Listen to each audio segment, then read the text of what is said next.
So we'll call the meeting to order. People present are Guy Thielen, Graham Ball, Jonathan Cicela, Drew Herzig, Graham Kluge, Roland Anglin, and myself, Linda Zdrojewski. Stephanie Morris is on Zoom, and Lee Crumline is also here from the Law Department.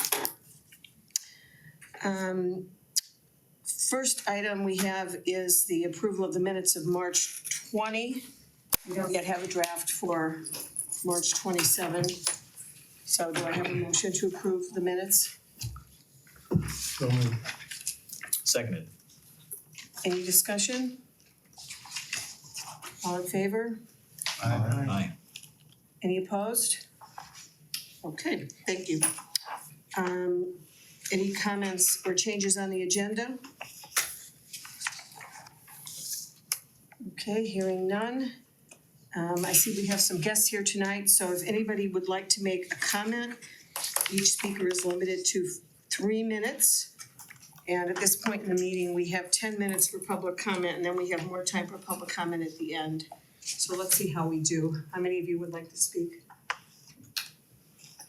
3, so that could work out fine.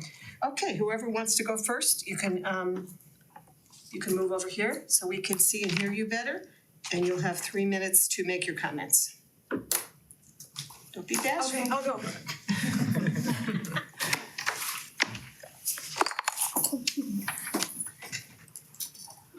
Good evening, y'all. I'm Colleen Boyd. I'm an organizer with Rank the Vote Ohio. I know that our executive director, Kyle Herman, has been in to speak with you guys a couple of times, but I just wanted to update you. On Monday, I presented to the Lakewood Charter Review Commission, and they were incredibly enthusiastic, and there was much talk of being a leader in Ohio and bringing back ranked choice voting. And there were all the same questions that everybody has about board of elections, voter education. And I just wanted to make sure that you were aware of it.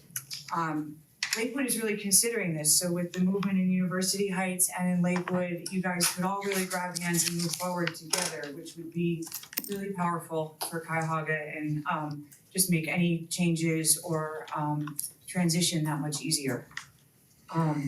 And I reiterate that if you have any questions or anything about the process, about policy, about ranked choice voting, we are here for you. Appreciate that. That's all. Thank you. Thank you. Who wants to go next? When does the Oh, sorry. when does the Lakewood Charter Review, do you know what their timeframe is when they're presenting to their city council or anything like that? They are scheduled to meet through July. And I don't, there's no, what their plans are for voting and things I'm not sure of, but we just presented on Monday and they were keen and I forwarded a bunch of information to their law department by request, and we look forward to hearing. Our understanding is then if they're not reporting before July, it probably won't be on the November ballot as far as their charter revisions go. It could be for 2025, yeah, but it could be. Just want to make a reminder that this is not for interchange, it's just for comments by people who are visiting. Oh, sorry. Thank you. I did not know that either. We're not allowed to speak to our. We discussed that at a prior meeting, that we weren't going to have interchange when people came for public comments, we were just going to have comments. Okay. I'm sorry. Pardon? It's okay, no Me problem. as well. Thank you. Thank you. How do we request information from the public then? You can get her contact information if you'd like. I don't have her contact information, so And we can't ask for it. you can go over and ask her. I'll bring you a card, sir. I'll deliver it right to Thank you. you. Who would like to go next? Okay.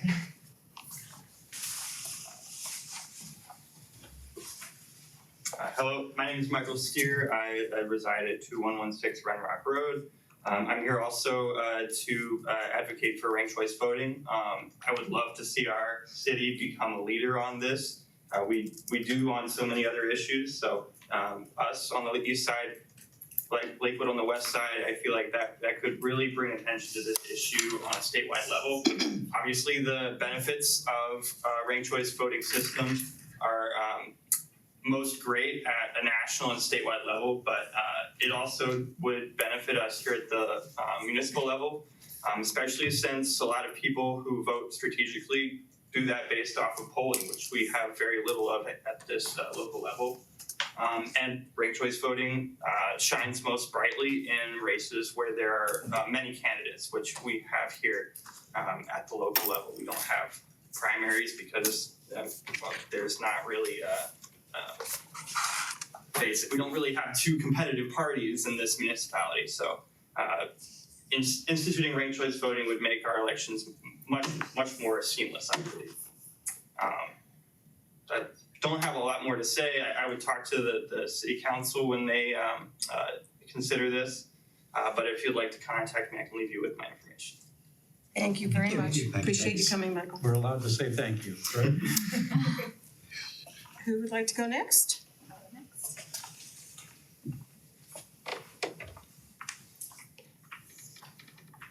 Hi everybody, my name is Lilia Sossman. I am a resident of Cleveland Heights and a law student over at Case.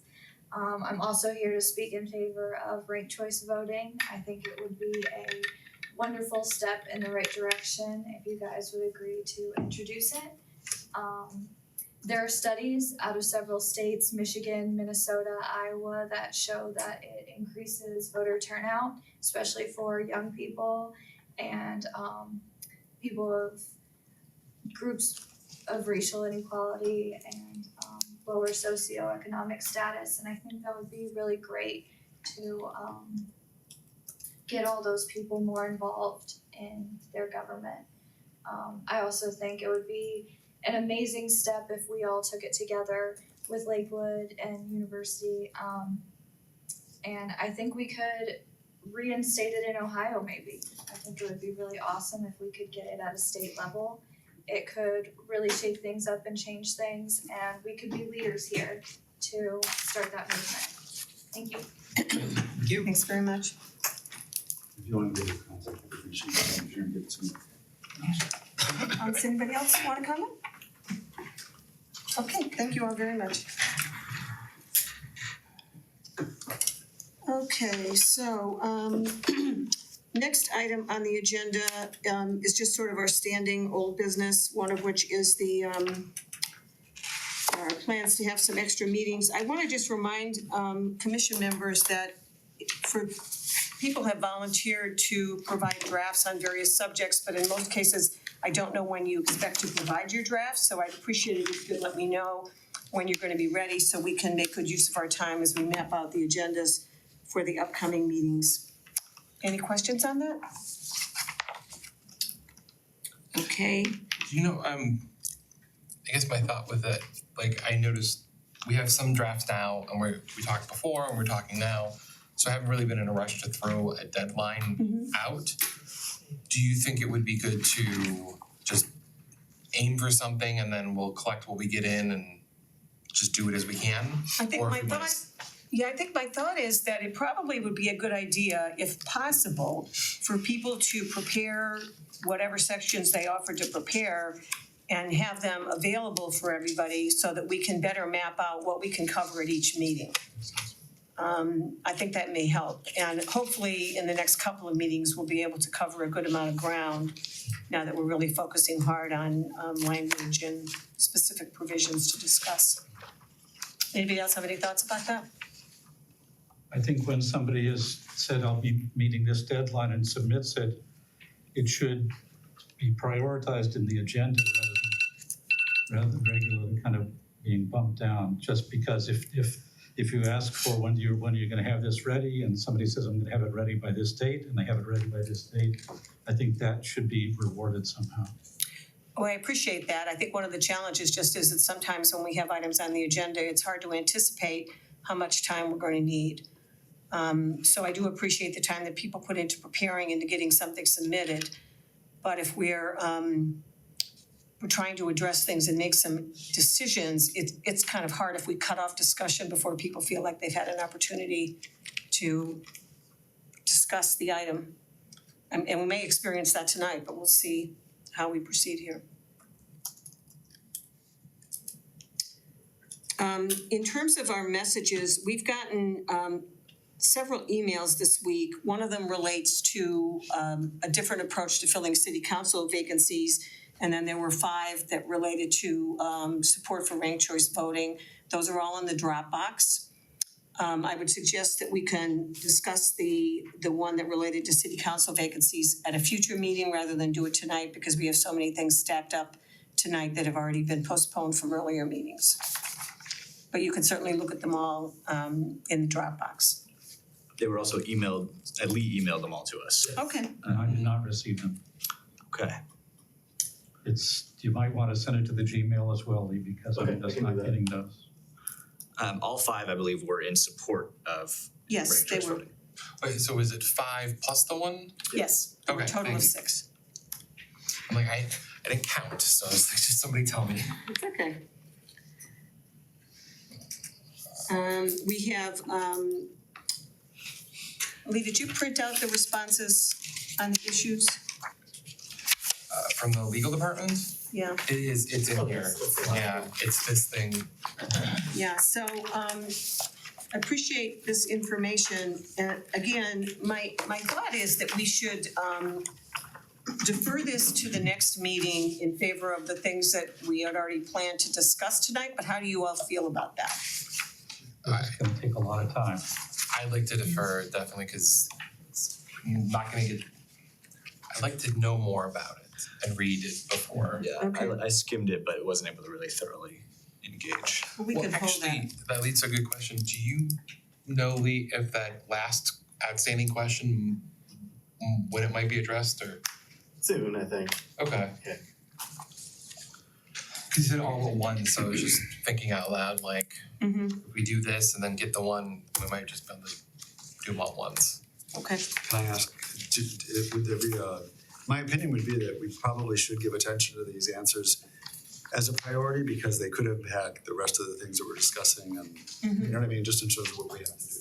Right. So although I think it's very important to give attention to those things that have been prepared and it's very important to invite others, I think that this should be given priority in a meeting. Sure, we could plan to cover it at the next meeting. Okay. Or bring up specific issues as they arise in our discussion as well. Like there's one about the hybrid and ward elections, for example. Right, I think that makes sense.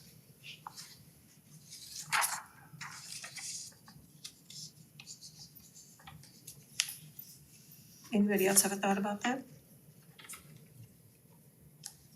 Okay. So the next item has to do with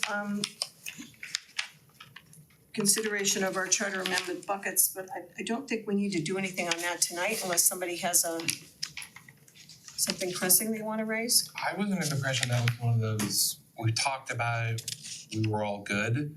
We're Yeah, for keeping time it so we being. don't forget. Yeah. Cause we all know we want a complete edited document as well as the buckets, and then would hammer it as we get further in. Right. I guess I'm just reflecting that back to make sure I remember this right. Well, Linda, your email to us about a public presentation seemed to say we had all agreed that we would do a complete charter text and the buckets and that sort No, of thing. I think what I said is, to the extent we decide that we wanna do buckets, we will do buckets plus a fully amended. And if we decided we were only gonna present a whole charter, we wouldn't do buckets. I think that's what I said.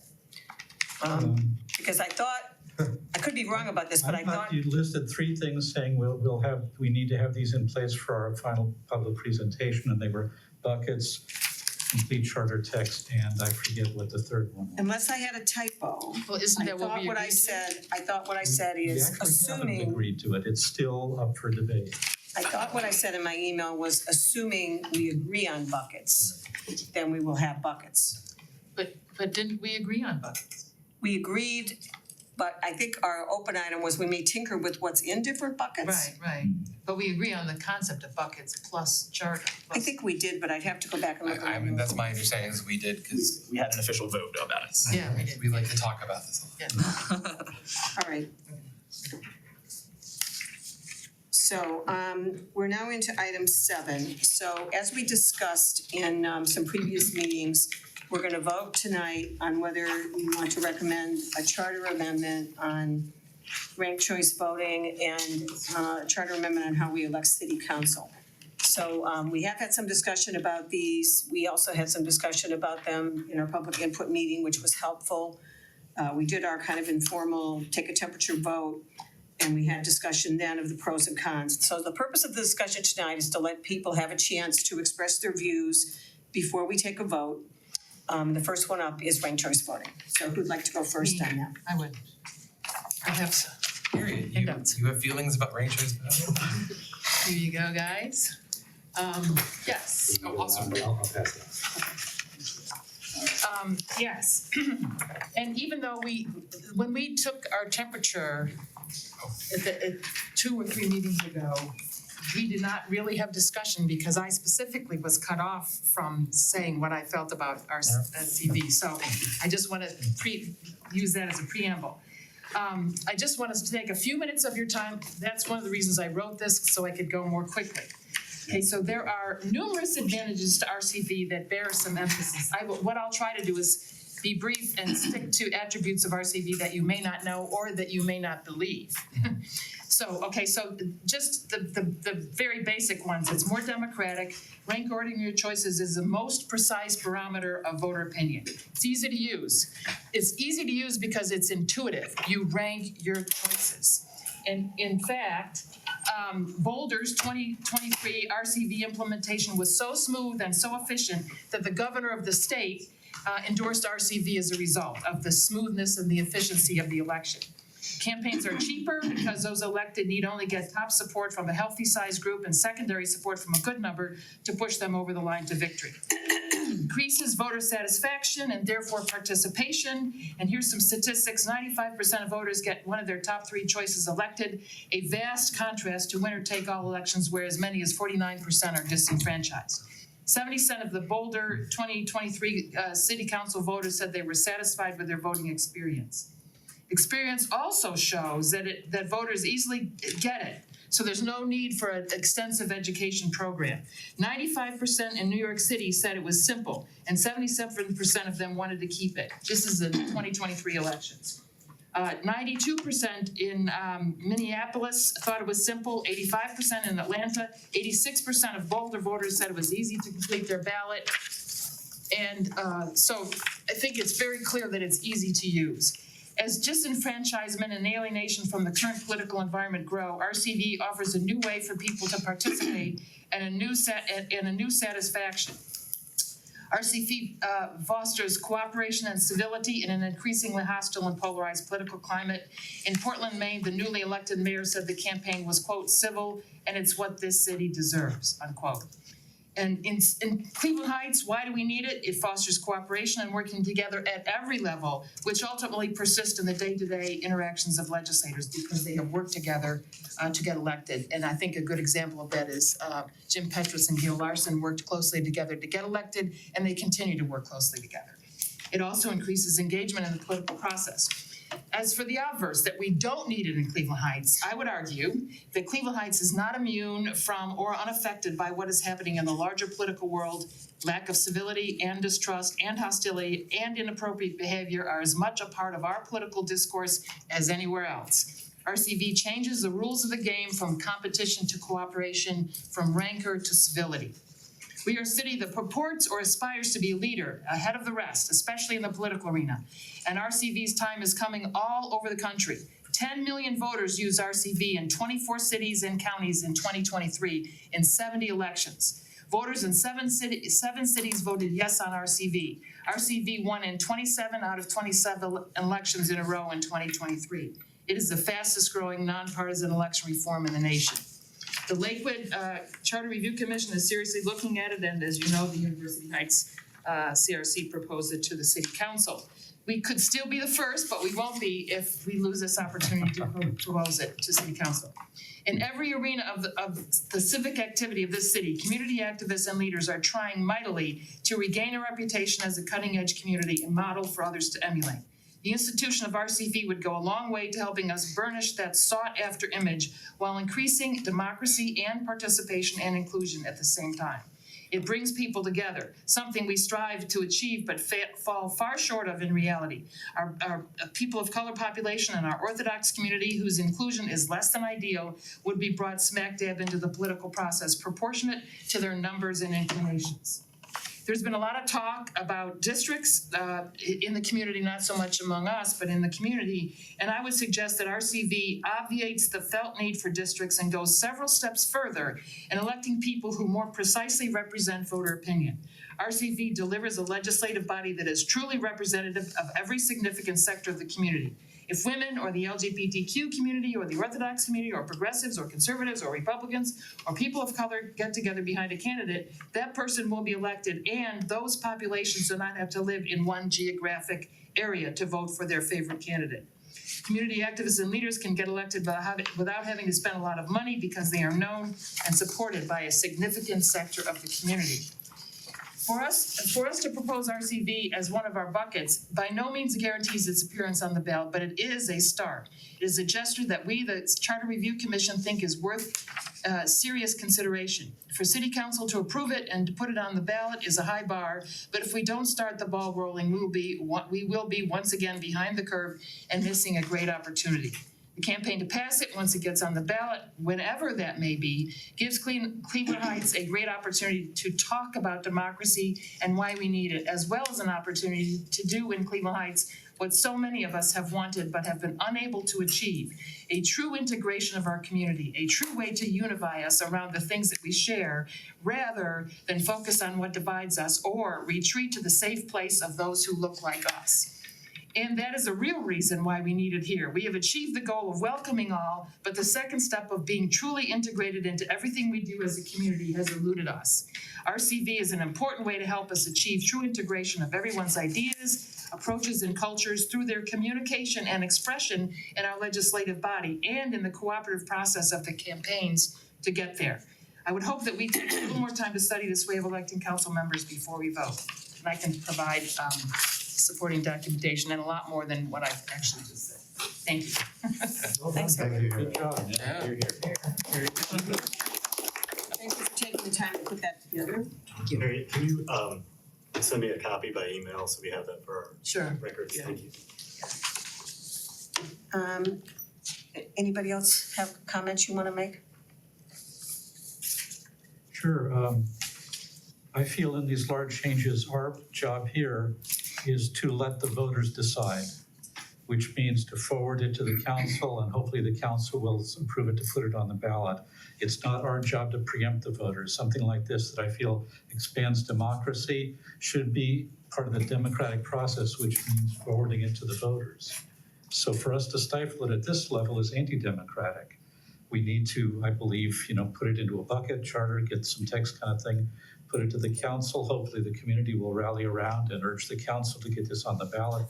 And then the people get to decide if they want this or not. I think that should be our fundamental criterion in all of these things is, does it forward democracy? And the only way to find out is to let democracy deal with it. Anybody else have a comment? I guess from the ranked choice voter supporters, do you feel if it was in place in the last election that we would have had different results in the city council elections? Yeah. I Do you think really? there's a possibility that we would have had different results, yeah. Definitely. so. There were 3 candidates who split the vote, and if that vote had not been split, then we would have had somebody rise to the first or second level in those seats kind of thing. I think there would definitely been. I absolutely think that Melody would have beaten Janine because part of ranked choice voting is it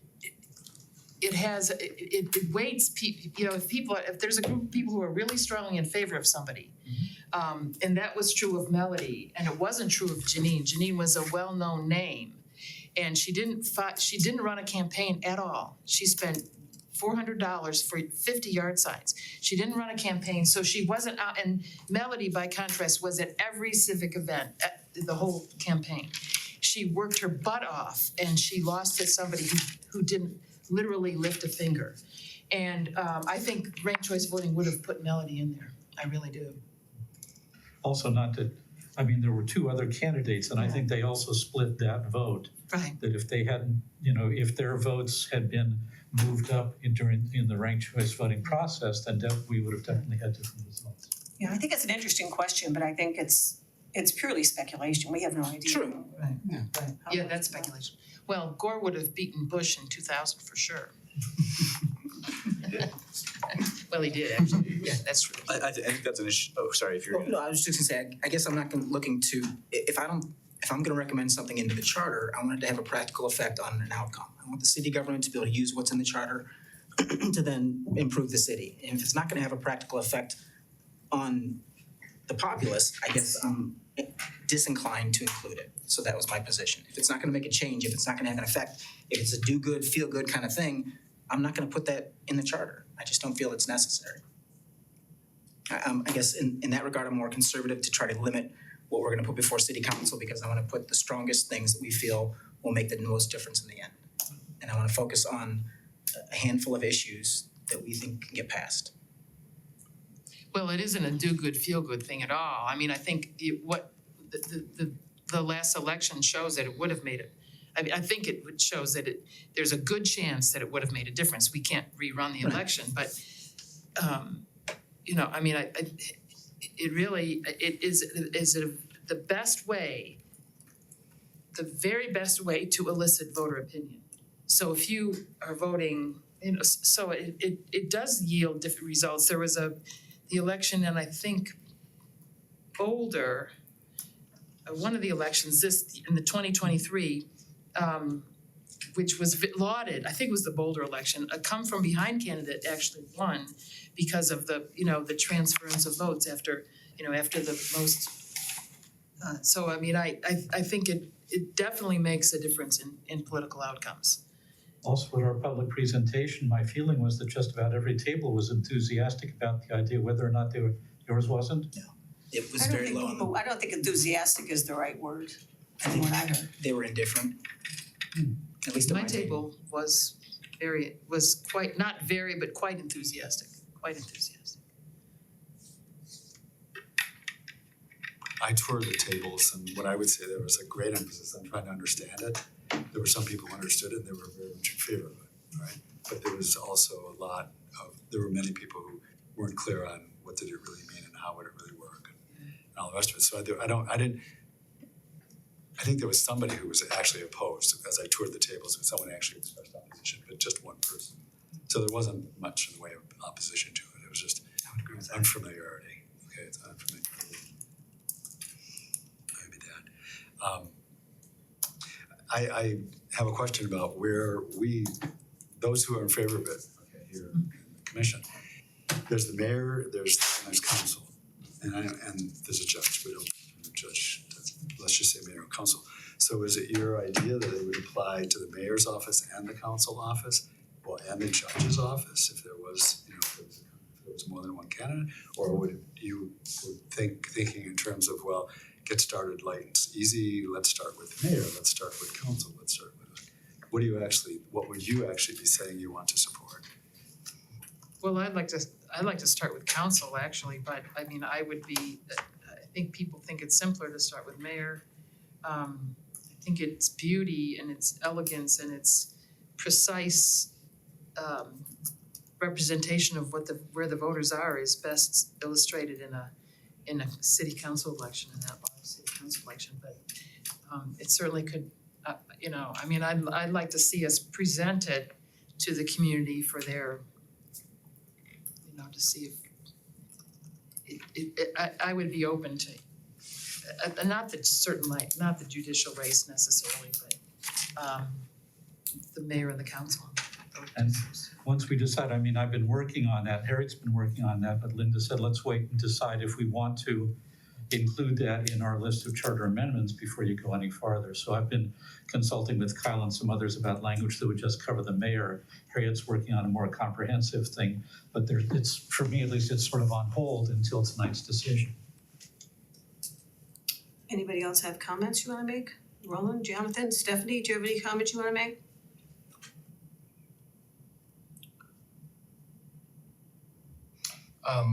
So where? I'm just giving some medicine right now, but I'm listening and no comment. So where I'm kind of torn Or the idea, so we are recommending the charter to council, and then they're gonna do whatever they see fit, whether that's take pieces of it, move it forward, study it, ignore it, whatever else. And so, kind of knowing that, it is, we don't have, okay, it's like, I think ranked choice voting is a good idea. I'm very interested in it. From what I've read, the idea of like ownership of your own vote, it can increase some feelings because you actually see it, like you put it elegantly, when there's like multiple people, that when it comes to the second or the third candidate, you have more support behind it because it's, well, okay, I can get that one, but versus a who the hell is this? So I think that's nice. What I'm curious about is if it's, see, like an option in my head at the moment is we could not put in the charter, but strongly recommend to council that they explore it or push it or do something with it. I don't have any, I don't know any other way to explain it. Like, so it's kind of like, okay,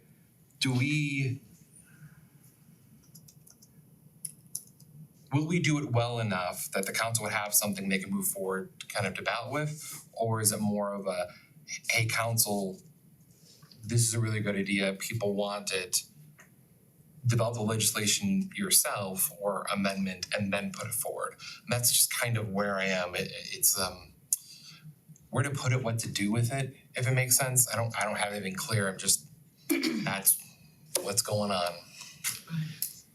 It does seem that addressing that will move our discussion of the relationship between the buckets and the charter. I mean, you kind of alluded to it. We could put a completed charter in it without, anything brand new.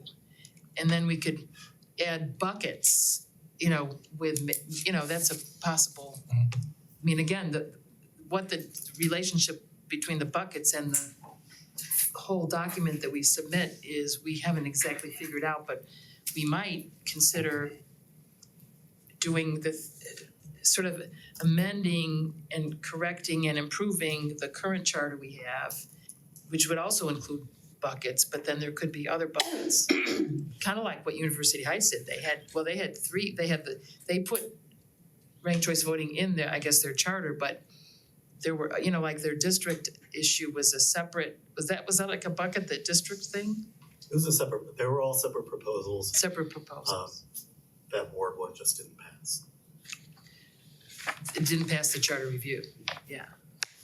Roland, did you have anything you wanted to say? I have some comments.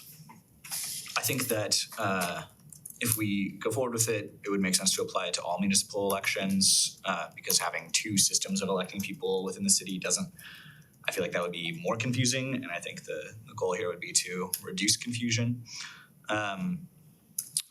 So I feel like the larger modes of opposition that we've heard from this so far has been the difficulty of educating voters about this, and that it would be too complex. These statistics that Harry has brought forward today are really impressive. I mean, basically like 90% of voters saying that it was easy to understand, I feel like almost puts that argument to bed. And also just the 95% representation number is really incredible, and I think really laudable. Another but so then there are other people who are saying that maybe because we have so many candidates for city council that we vote for all at a time, that in itself kind of accomplishes the goal of ranked choice voting. But I think that is not the case. Just in the example that Harry had shared just there, I think we can see that electoral outcomes might be substantially different, and that simply having the at-large pool is not accomplish the same thing. And I don't think would get us to that 95% representation number. And as for like kind of doing too much as a CRC, you know, I stated last time that I think we should be trying to create the best charter that we possibly can, but I understand that there are political and strategic, you know, things that we need to be considering as well. I feel like it's been a few years since we did the mayoral change. This is not like we're creating districts. You know, I think this is something that's not going to be earth-shattering to the function of government, just to the electoral process. I don't think that that's too much. And, you know, even if council doesn't decide to put it forward, that's also what they decided for the previous Charter Review Commission, and we had the citizens for elected mayor. In this case, I think we have in the room with us a citizen for ranked choice voting. And so I think that like putting it forward would give a citizen body, you know, more credence to bring that forward if council decides not to. So for all those reasons, I am in favor of ranked choice voting being included. I do have another, thank you. Okay, first of all, I do have an sort of an information question, okay? So right now, I believe according to the charter, if there's more than one candidate for mayor, then there's an election, and then the top two vote getters then go forward and they're voted on in the municipal election, all right? That's a runoff, right? Primary. Primary. September. Oh, it's a You have to do primary. it in Oh, September. okay. And I'm glad I said that. Thanks for clarifying. okay, so I know personally I have very little confidence in the primary process just because it seems to, just my assessment is that it doesn't work very well. Okay, so would having ranked choice voting eliminate the need for the primary? Yes. I know we can't see you, but I do see you. Okay, so if we had ranked choice voting, hypothetically speaking, if it was, you know, passed, et cetera, then in the mayor's contest, it would be whoever's running for mayor, they all get voted on at the same time in the municipal election, and then the one who wins. Is that the case? Okay. And then in council, we have multiple seats open, et cetera, would be different, and I recognize the discussion we've had here. All right. I know for me, it comes down to which side am I willing to vote on in this particular issue for this case. I personally think that we ought to have some bias toward limiting ourselves to coming to council with the things that we think are both important and doable with council. On the other hand, I can also see in this case with ranked choice voting that if we as the commission endorsed it as something to present to council, that would be the first step in that direction. All right?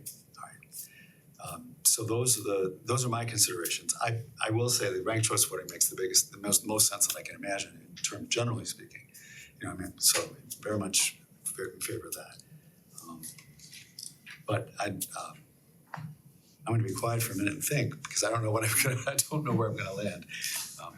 Land on the question of do we present it as something because it's the first step to be considered and therefore supportive, or do we just take to council the things that we think are important and don't do it? So. I want to go back to what Graham said previously about introducing the best charter possible, which means, again, to me, the charter that most promotes democracy in Cleveland Heights kind of thing, which ranked choice voting does. If we pass up this time, it will be years before this probably can get, unless there's a citizens initiative kind of thing, because I don't think there'll be another charter review commission for a number of years. That would be a terrible missed opportunity. Again, I think it's incumbent on us to let the voters decide. That's the democratic process. We have that decision in front of us. Are we going to move this forward or not? To Jonathan's point, if we don't provide the council with the language, with the text, with the proposal, I don't think they are ready to do it on their own. As somebody from one of the cities said, they have not matured as legislators in this council. And we lost one of our legislators recently kind of thing. So I do not think they have the capacity to, or the bandwidth at this point to generate the legislation necessary to introduce ranked choice voting to the city. I think it's on us. And I think if we fail at this point, we will look back and say, we should have done this. Whether or not the council approves it is in a sense immaterial to our obligation as if we believe in democracy to do the right thing and move this forward. I'm sort of sitting here, that's kind of a tautology. If we are unelected members of the board of commission, we're going to decide on ranked choice voting because the elected officials don't have the capacity. That seems very odd. think it's reality. Yes. They, Oh. it's a reality, it They've might got not plenty be on their right. plate, they're down one member, they struggle with legislation as it is kind of thing, and this is one of the more complicated ones. I think if we hand them a nicely wrapped package, the chances of them moving it forward are greater than if we say, here's a do-it-yourself assembly kit from IKEA, good luck with that, you know? I just feel, looking rationally at the council as it exists today, we need to hand them something that they can just say, okay, put it on the ballot. You know, I'd just like to add that this is really a hot issue nationally, at the national level, in the states, at the state level and at the local level, you know, it's really it's a response to a political system that isn't working for people at any level.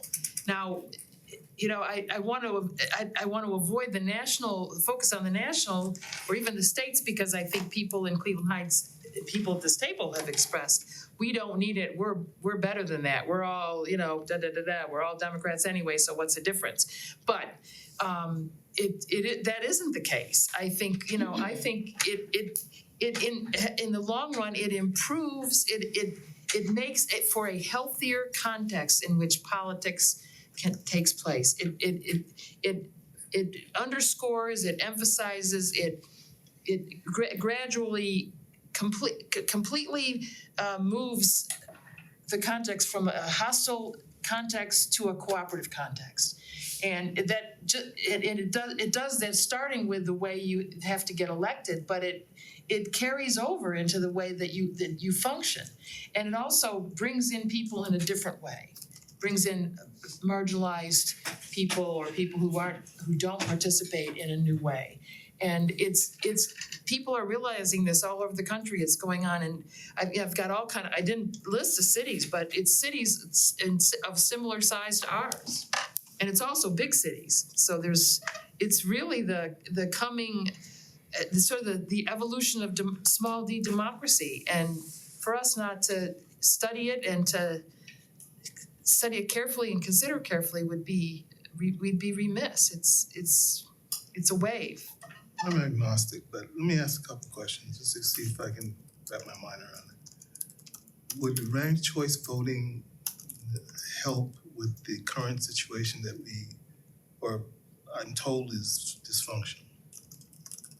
Like the dysfunction on council? Yeah. Because that was implicit in your discussion. Yeah, well, I think it would, in that to get on council, you'd have to be cooperative. You'd have to work with like-minded candidates, and it fosters cooperation rather than competition in a campaign. So you're always trying to hook up with somebody else, and you could hook up with more than one person to get votes. And if you've got somebody who's a big community activist, who's well-known, who is gonna garner a lot of people's number one votes or their top vote, it would behoove you to work with that person. And then, but if that's true of other people too. So it creates cooperation and replaces competition with cooperativeness, really. I don't know that I understand how that actually plays out in real life, because it feels counterintuitive to me. I mean, if you're campaigning, whether it's for the system we have currently or for ranked choice voting, the goal of your campaigning is to get votes. And I understand that ranked choice votes give somebody the opportunity to get second votes rather than just first votes. But I don't know that it encourages cooperation between candidates. It may end up with people feeling, okay, my first choice didn't move, my second choice did. That may be true, but I think that to me, trying to really guess what impact it could have on our past election isn't really we have no basis for making those statements. That's all, it's pure speculation. We have no idea what the impact would be, none whatsoever. So I don't think that, I don't find that helpful in my analysis. Other people might find it helpful in their analysis.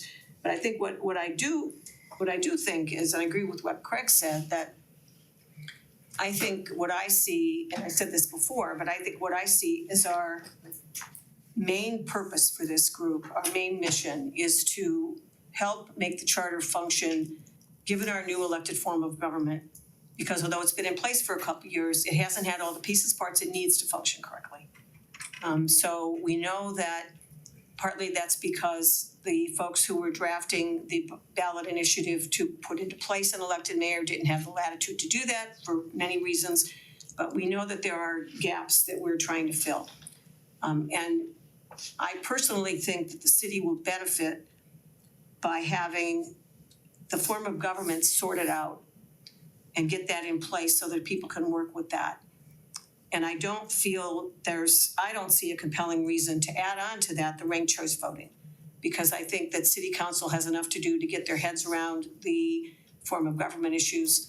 I mean, I agree with your point, Drew, that, leaving it to them to draft wouldn't be a good idea, because they may not have the bandwidth to do it. But we're not exactly experts in drafting legislation either. We're all beginners at that and around this table. Lee may have experience with that, but the people around this table don't. Even though they're not allowed to speak, we've got some very knowledgeable consultants who can help us with that. I've been working with Kyle and Angela on a language just for the mayor kind of stuff, so we can do it. I have a question, I don't mean to interrupt, but the mime troupe, I don't know how to deal with this kind of thing, but Harriet, has any place that has adopted ranked choice voting ever said, this sucks, we're gonna go back to the old way kind of thing? I mean, it seems to be pretty positive in its implementation. I think I know in some of these. Other than Ohio is a tragic example. Oh, yeah. Well, Cincinnati. Cincinnati, yeah. I mean, it's a tried and true form of, it's really been tested, especially in Ohio. Some of the victories in 2023 were I guess one or two of them put it back in, or kept it. There were attempts to get rid of it, but they were unsuccessful in the 2023 spate of elections. But to Linda's point, Linda, I wasn't speculating on I was responding to Craig's question. He said, his question was, do you think the outcome would have been different? And I absolutely think it would have been different. And so, I heard you say that, but I know, but he asked me a question, I was answering his question. I appreciate that. I wouldn't have proactively said that. So I don't think that's a fair criticism. I was just responding to his question. Roland, you said you had questions. Do you have another question?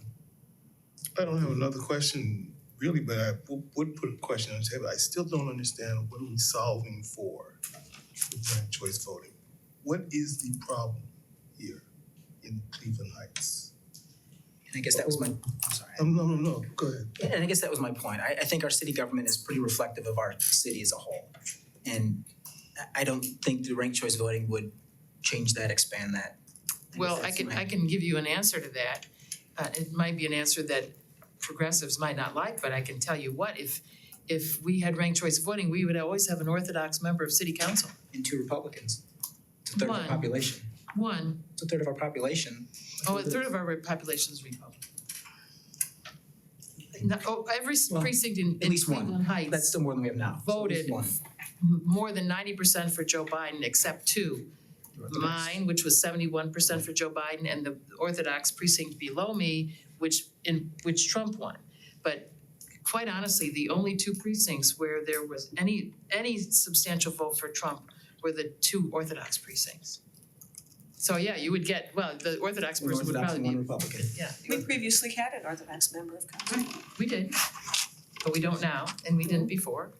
But in Cincinnati, which had it for 25 years, almost 30 years, African Americans were elected, people from the labor movement were elected when that was not going on in any other city in the country, and was voted 3 times by Forbes magazine the best governed city in the country.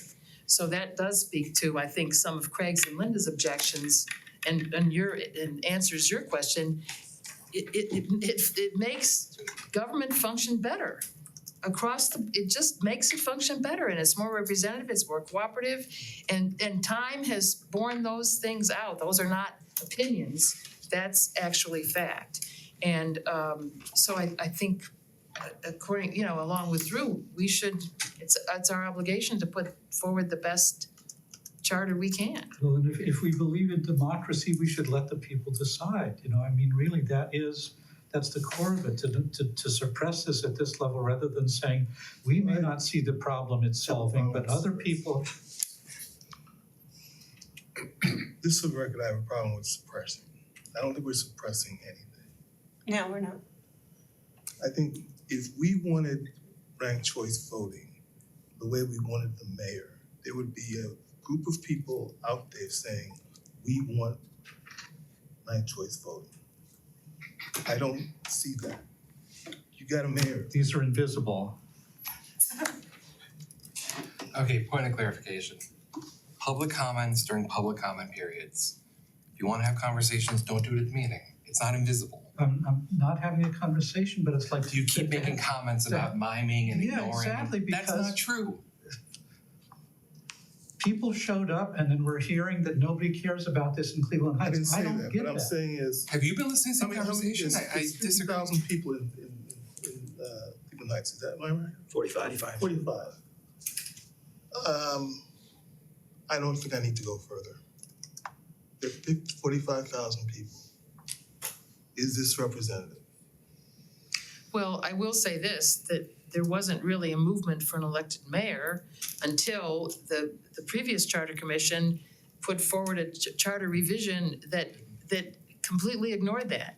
So I'll bet you a lot of money that if we completely ignore that, there will be, the same thing is gonna happen again. Harriet, there was a democracy. previous charter Yeah. commission because people were clamoring for an elected mayor, but you had your hand up when you had your hand up, so So I have a quick question of Lee, and I don't know if you can answer this, but I know that the charter has charter review in it, but does council have to wait or convene a charter review commission in order to amend it? There's only a requirement that Every periodically 10 years, well, council this current, yeah. consider it. But at any point in time, can council pass legislation or whatever to amend the charter and put on the ballot? Yes, and Okay. they can form a CRC at any time too. Oh, got it, so they can do the commission anytime and or. 5 city council members could say, this is the charter amendment we wanna do, we want ranked choice voting, they pass it, it goes to the ballot. They don't have to wait for a CRC to do that. I just want to address Roland's question about like what's the problem that ranked choice voting would fix. And I feel like there's not a problem necessarily. I don't think that there is like something that like this is broken and we wanna fix it. And in my mind, I feel like it's a system that like the system we have works, but I think that this system is better, right? And so it's like and you know, looking at these numbers, pretty significant improvement on the electoral system. Which, you know, I think is good. I don't think it necessarily needs to be broken to wanna try and improve it. That's helpful. And then I appreciate that. Roland, a thought of mine from what I've read or seen on ranked choice voting is the idea that because you can have, at least at the local level, simple majority, like a city council election, have more faith in the process and see your vote working, which is very appealing to me because there is a lot of the assumption like, oh, there's electoral college, so that ordinance will pass. It's like, dude, not the same thing, but different conversation. And so one of the things with ranked choice voting is you get like your next best. And there is something appealing about like, okay, well, that person did win, but my next choice did. And there is something a bit more empowering about that and a better reflection. So it's intriguing from that standpoint for me. And so that doesn't fix something, but it's just, we know, at least I have the impression that not a lot of people have faith in the electoral process as it stands and it's kind of been just a straight downcline. That if this is something maybe to adjust it, it's worth considering. So that's what's rattling around my head. I appreciate that. And I think too, Roland, that, I mean, all of our other changes aren't necessarily fixing what's broken, we're making things better. we're improving the existing charter. We're making adjustments and improvements and some changes and some additions, but a lot of what we've done is correcting and improving. So that's a bar that we haven't applied to all the other changes. We haven't asked ourselves every time, for every change, does it solve a problem that exists? A lot of our changes are just cleanup and improvement. I also think that I would like to see us put this on the our report, not just to be taken up by a citizens initiative, but I'd like to see it passed by council. Like I think there's a pretty good chance that it would be. So it's not some kind of a quixotic inclusion. Like I think it's a pretty reasonable, well supported by research improvement. Could we make that a recommendation in the actual report back to the council? Because what I'm still worried about is that we're an unelected body putting in place a very untried, untested way of voting, no matter what anyone says for Cleveland Heights. But I don't want to suppress it. But so is there a way to get it before the council and let those who have been elected make that choice? I think including it in the report accomplishes that. Like just in our buckets and in the final chart that we make, right? Because for every change that we make has to be approved by council. Ultimately, we are just making the recommendation to the elected officials to make the change. Also, like recommending the elected officials recommend that the people make the change.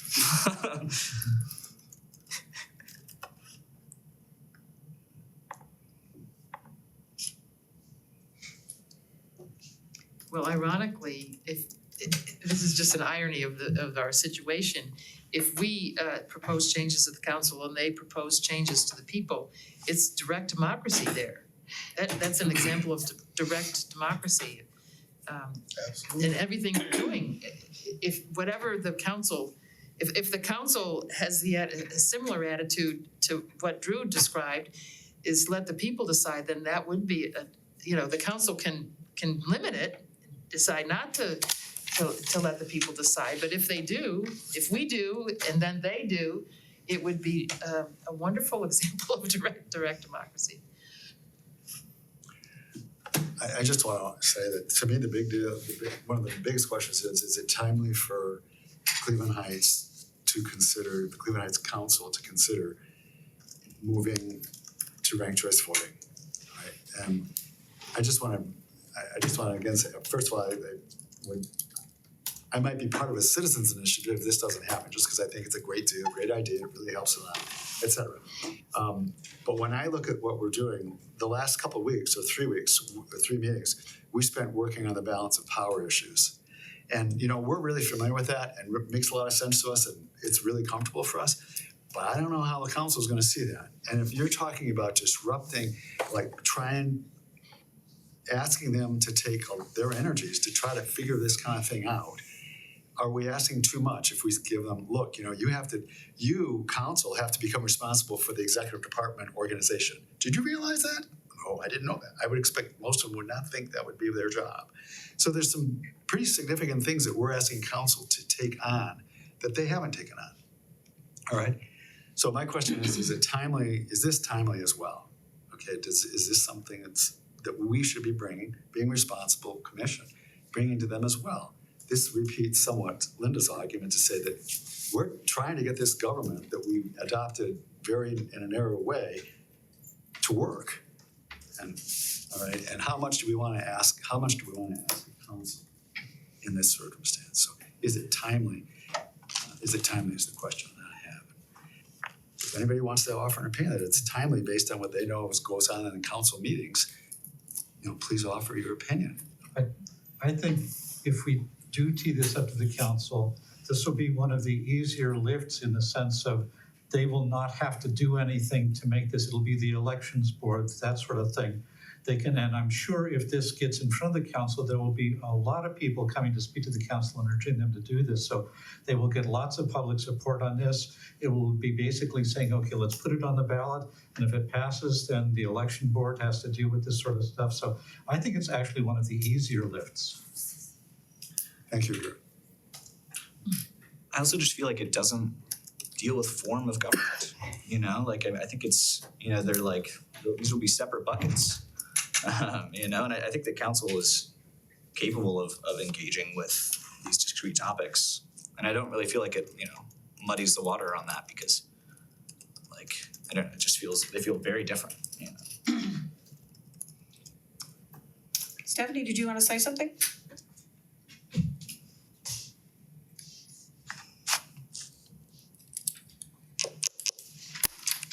Okay, does anybody have anything more you want to add, or we want to take a vote? Good for the vote. Okay, so we need a motion. I move that we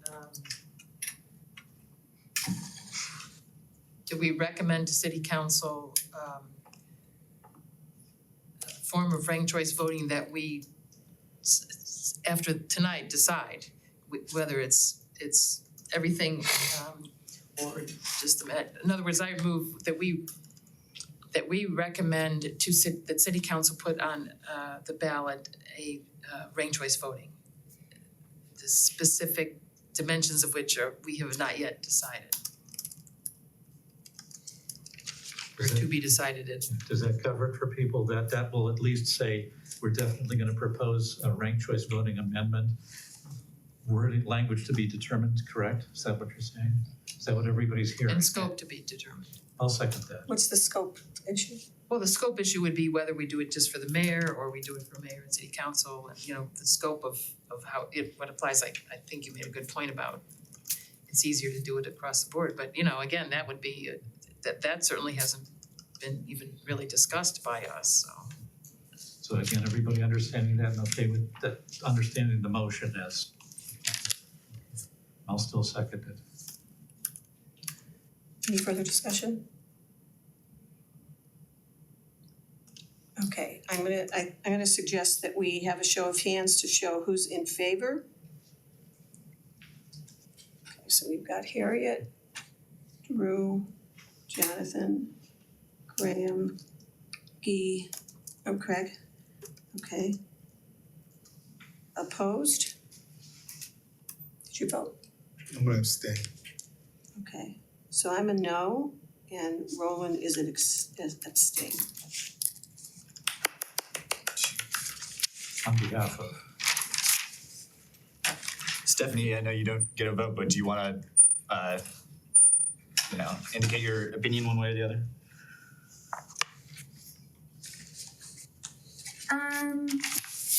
I think I would probably abstain as well. Thank you. Sorry, that's a sick kid back there. That's okay, we see, You got But you've got Ruth Bader Ginsburg back there supporting you as well, so. you see her? Yeah. Oh, we can. Yeah. Okay, all right, thank you. So then we move on to our next issue, which is whether we want to recommend a charter amendment to change the method of electing city council. So who'd like to speak first today? Just wanna make sure if people who make public comment, if they feel the need to leave now, they won't be disruptive, it's okay. Appreciate the time. You can stay and watch the Do you magic want, happen. you wanna do discussion first and then a motion like we did? Yeah. Okay. Please. Anybody have comments on this? Now that we've cleared ranked choice voting, I think that the two together, I mean, I support both of them, but I think it might be Thank you so much. too much for the council to envision both of these changes. So this one, I would like to, certainly like to put it forward, but the fact that we've gone as far with democracy as we have with ranked choice voting is a huge win, I think, for tonight. So I'm just saying that if this has to be sacrificed on the altar of ranked choice voting, it'll be acceptable. I'd rather not, but it'll be acceptable. This will be more work for the city for sure. Withdrawing wards, creating all that sort of stuff. It'll be much more difficult. It'll be more work for the city administration and the council. So in that sense, it's a heavier lift. I think it also forwards democracy in any number of ways, but I really feel that I feel very lightened now having had your interest in cast as far as those charter amendments, so I'll stop talking. I would agree with you, Drew. I think that to me, the two best things about the ward system would be increased representation and lower barrier to run for election.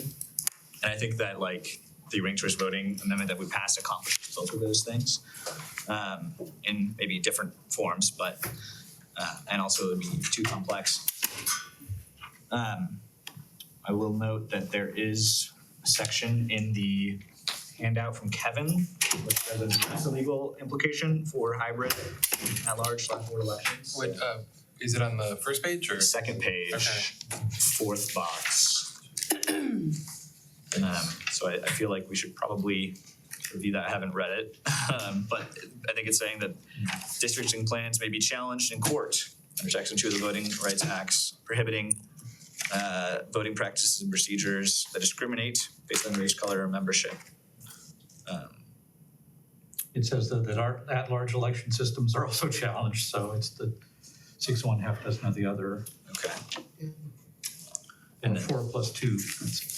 considering who would draw ward boundaries, be that council or an independent commission, would be relevant to consider. But I don't think we should do it. I'm sorry, I don't think that we should do you don't think what? it. We should move forward with changing at-large or ward-based. I think we should leave it alone. Do you wanna say anything? I'm opposed to moving toward hybrid, number one. I do believe that we could suggest something. I don't know if we have time or an interest in doing it, but in Columbus, for example, they did not go to, they have at-large for all their council people. However, they have a requirement that they broke it down into districts and somebody has to be elected from every district, but it's still an at-large election. Which suggests, I'm not at all suggesting we move in that kind of direction, because that doesn't sound applicable to us. But in our report to the council, I personally would like to see something in the order of, we have N number of neighborhoods in the city of Cleveland Heights, we have N number of council people. Council people should identify with neighborhoods who can then know that they are the person to go to. They're the go-to person or the go-to people for that neighborhood, so that we have some sense of a local advocate, on council, even though they're being elected at large, that in the different neighborhoods, the council members have said, I am the person you should come to in this neighborhood if you need help, et cetera. So it accomplishes something of the purpose of bringing more attention to the local or district area within the city, neighborhood. Yeah, I think it's, I think one thing that's different about Columbus versus Cleveland Heights is that Columbus is huge. Population of Columbus is Yeah, I agree. how much? It's It's a million, it's close to a huge, million. It's because close they to a keep million. annexing It's people. like Cuyahoga County. So Close to so I more think than- that there's a more, to me, it's clearer why they went to that kind of approach in Columbus versus whether we need it here. And I also would say that city council has the power to identify people who could be contacted by residents for particular questions, whether it's neighborhood specific or issue specific. And I had a conversation recently with Council President Kuda, and I said that to him. I said, you could put a list out that says, here's all the information, don't just put it on the website, but put it on things that can hand it out to people, post it around town, spread the word that if somebody has a question, they could certainly put it into the mayor's Action Council or the Action Center, Yeah, Action Center. or use the app. Apparently there's a new app, but if you don't get a response from that, here's another route. You can, call one of these council people and ask them to help you solve your problem. I did ask the facilitator about the notion of having, do we want to say something in the description of the job of city council to specifically say that part of city council's job is to be an advocate for residents? And he said that, he agreed that certainly that's what people oftentimes think city council members do. It's part of what they do. And that we could do something like that, but he said he thought it would be important to make clear that city council members may do that, but not that they're obligated to do it, because just because a resident has a complaint about something doesn't necessarily mean that somebody has to, raise it up the ladder. It could be a complaint that's not appropriate for doing that. But anyway, I just wanted to let you know that I did ask him for his thought on that. What did he offer? He didn't give me any specific language at this point, but we could certainly consider something for the charter that mentions the fact that the city council may act as an advocate for residents. I'm sorry, you said you talked to Tony Kudo about both, but did he have any reaction? I honestly don't remember. This was a couple weeks ago. I don't remember specifically what he said about it. I just kind of made the discussion as kind of a passing comment. We didn't really dwell on it. But I think it's an easy thing for council to do. It's a very easy thing for council to do, and it would be helpful. So the question is, in our report, we make a paragraph that says, We should say that, yeah. we discussed this, we chose not to take any action on it, however, we wish you would take, we do wish that you would take action, you would consider it and then take some action on it. I mean, I'd be satisfied with something in the report as opposed to a proposal, something in a bucket, that kind of thing. But just because I think we've heard enough to say that there is certainly some sentiment toward having districts because people don't feel they're getting the representation they need. And if we can suggest something that which will help address that, it would be useful, I believe. Could I speak, Linda? Sure.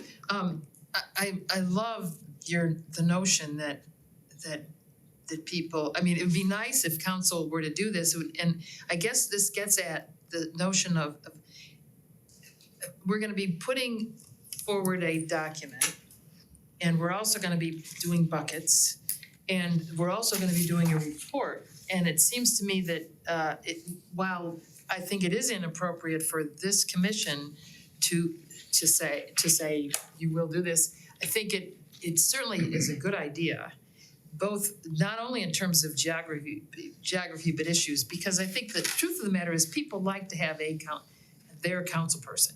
Now it's the case that if you're friends with a council person, you call up that council person, right? Or if you're friends with one or more, you pick and choose. But so I don't think it's appropriate for us to speak to it, but I do think it's a great idea, and it should definitely go in a report. But I guess that also brings up the notion that I alluded to earlier. What's the difference between or among, now we got three things: the report that we submit, the buckets, and the completed document. And so, again, I guess this is an ongoing discussion that we will be honing down. But Guy's point, I think, illuminates this issue of, something that we'd like council to consider. Maybe we could put it in the charter. I don't know. I'm a little leery about that, but it is a great idea, Guy, and I think it makes sense for because otherwise it's this vague thing. What she reiterated about what Tony responded to her was, sort of mushy. It'd be nice to have council. Because I didn't drive them to a decision on it. I just gave them a suggestion. It would be nice for council to feel like it was their job to divide themselves up both geographically and issue-wise. If you got a problem with the sewers, call Gail. If you got a problem with the lights, your street light, I guess you're supposed to call the electric company. I think though that if we do that, the councilors have to be aware that they can't play favorites either. That if they have, for whatever reason, assumed I'm the contact person for these issues, for the public kind of thing, that they treat everybody fairly and not, discriminate against them based on all sorts of things, because they're human beings, they're personalities. It takes a lot of restraint when somebody you may personally, boy, they've reprimanded me in council a number of times, kind of thing. I mean, that's really difficult. I don't want to be put in a position where I have to contact somebody that I know is hostile to me personally Oh. in order to ask the city to move on an action. Yeah, that's a good point. That's a good point. Well, I think a couple thoughts I have. First of all, I think it's important to recognize that the mayor is trying to provide for a better method of communication. It's not totally up and running yet, but he's got the Mayor's Action Center, he's got a new app, and hopefully people can use those and they will prove to be very successful. I think that human nature being what it is and the fact that there is limited staff to address all issues that are ever presented, having city council have some kind of a system for handling issues that may be raised by residents because the residents are not yet getting the answer that they're looking for. I think it would be helpful. In terms of where do we put it, what I have in mind, Harriet, is, the prior commission and the commission in University Heights both presented a report. And the report described, here's what we talked about, here's where the issues we discussed, we came out here, a few people thought we should do it differently, but this is what we agreed on. You lay it all out in the report. So part of it is the attachments that are the actual charter amendments. The council is gonna decide, we'll take this one, we don't want that one, maybe we'll take that one, whatever. But the report is there to give them and the public the benefit of our discussions and recommendations that we might make that could fall short of actually being a charter amendment. But we certainly could say, we have discussed this and we think it would, although it doesn't belong in the charter, we think it would be very beneficial if council did this. And just put it out there and maybe they'll follow up on it and maybe they won't. But we certainly, it's a mechanism for communicating the results of our extended discussions and people really thinking about these things and giving council suggestions that they may find appealing. But in your first response to Guy's point, you said, well, we could put a paragraph in, and then I forgot what you said. It could In be the very report. general. Yeah. Oh, and the report, I thought you meant in the charter. No. No. Okay, all right, We'll talk okay, about I thought you were talking about the charter, okay. And the report will also be a public, I'm sorry, I think you had your hand up. That's The okay. report will be also be a public document that other people will be able to see those thoughts too, and maybe they will say, yeah, that sounds good to me. Yeah, I think this is a really cool idea. I mean, like, I'm envisioning, when I look up like who my state rep is or something on the website, it'll show like the regions that they represent, right? So like in this situation, we're suggesting that council would like have different neighborhoods maybe on the specific council people's websites listed. But I feel like what I like about it is that because they're still at large, like I don't think that they would be playing too heavily favorites on like representing the people from those neighborhoods more than others in like council decisions because they're still electorally accountable to the whole. While able to give specific, clarity for residents as for who to contact, but then also like where they should maybe focus attention on areas that don't get as much attention. Yeah, part of the reason that I suggested to him that they might want to put as the one path, that if you have an issue about public safety, you go to the chair of the public safety committee. If you have an issue on housing, you go to the chair of the housing committee. And in addition, you have the council names and phone numbers, email addresses, whatever. But we all recognize that the council people are not evenly distributed through the city. We've got 3 who live in the same street. So you gotta figure out a way to balance it out, and I think we should leave it to city council to figure out, assuming they wanna do something like this, to figure out how best to do it, again, as a supplement to what the mayor is trying to do. Yeah, Drew, let me ask you a question. Would your hesitation be reduced if we took the issues part away and just left the geographic part in terms of the recommendation in the report? Well, I'm gonna have to kind of circle around that kind of thing. I think we're already seeing that. I think a number of the discussions in council, certain councilors are saying, if this doesn't benefit the north part of Cleveland Heights, I'm not for it. They're very regionally focused in that kind of thing, which is in a sense to their credit because that's an underrepresented community. At the same time, it becomes problematic because they've definitely, in a sort of de facto, made themselves a ward councilor rather than an at-large councilor. So I don't know how to deal with that.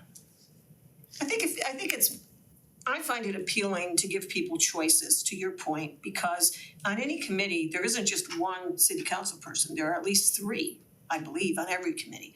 So if somebody didn't feel comfortable calling one person, they could call another. there's lots of, Yeah. Yeah. there's lots of options. Well, in the midst of our discussion about districts, we've sort of been focusing on Gee's Point, but since we're there, in terms of our recommendations, it does seem like there seems to be consensus maybe about putting something in the report, not the charter, to the effect of recommending that city council assign areas of neighborhoods to council people or Well, I think speaking more generally, it would just be the city council find a way to enable citizens to interact with citizens who have concerns that they're not getting resolved otherwise. Right, and it could be geographic, it could be by, as you were saying, activity, parks and recs or transportation or whatever. But, Well, I said geographic because even though we seem to be disinclined to putting districts as a bucket, there is, you do hear it in conversations in the community that people are interested in it. So I guess specifically the geographic part, that could be our response to, again, Roland's point, there's a lot of people, I've heard from a number of people just unsolicited that they would like to have districts.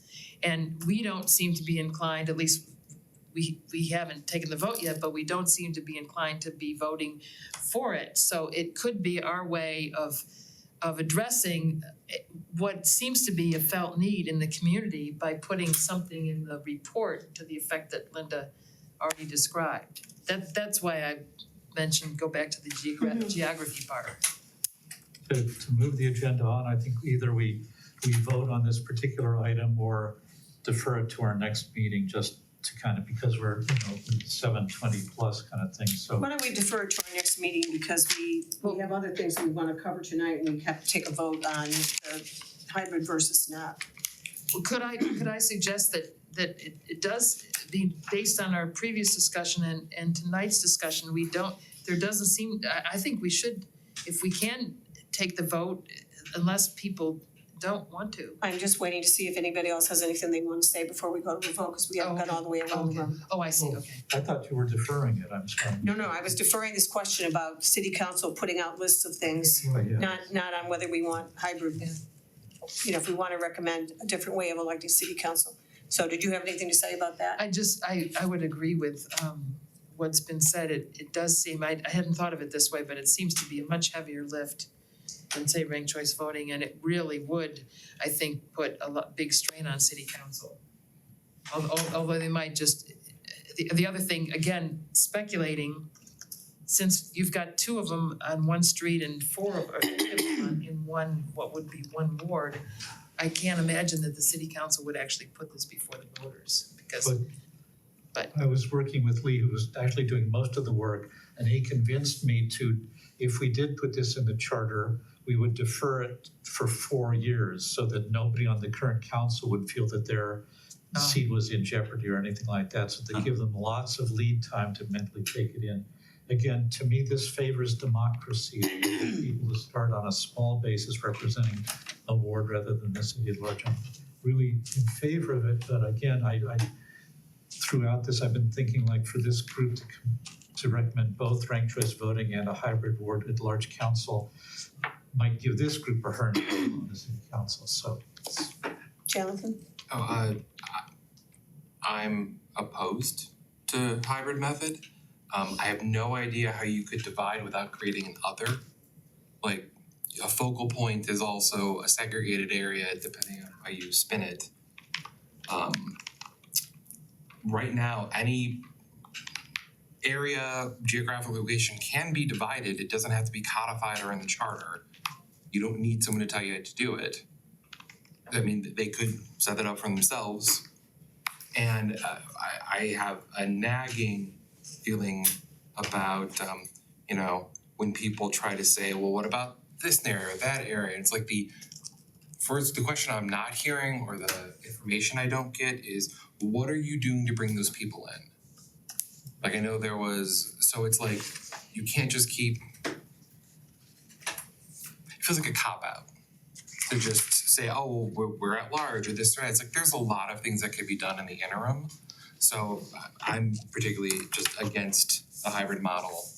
I'm not opposed to mentioning it in the report or anything, but from a language standpoint, I just don't see a point. Okay, Roland? Yeah, Jonathan has convinced me.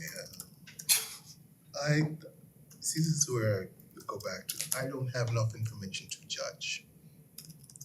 And so I would just not say anything at this point, whether it's hybrid or the other, because I've been exposed to hybrid systems, but in much larger venues, New York, Atlanta. 45,000 people, I don't know. I just don't know.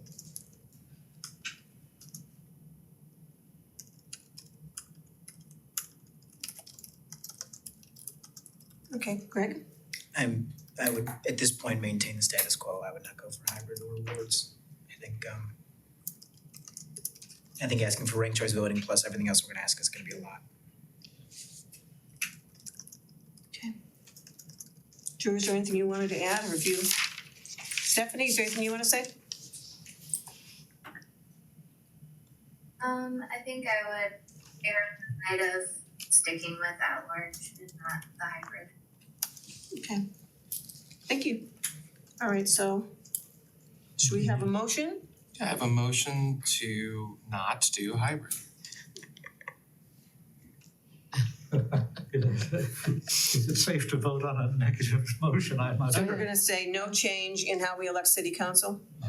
Unless somebody wanna recommend it, then we can, Well, no change in moving to districts and hybrid, we are changing the ranked Well, choice. ranked choice voting's already been decided. I know, This but is, it is- we're putting that aside, so, I don't know if you need to do it in the negative, I would just call for a motion to approve it if nobody approves it.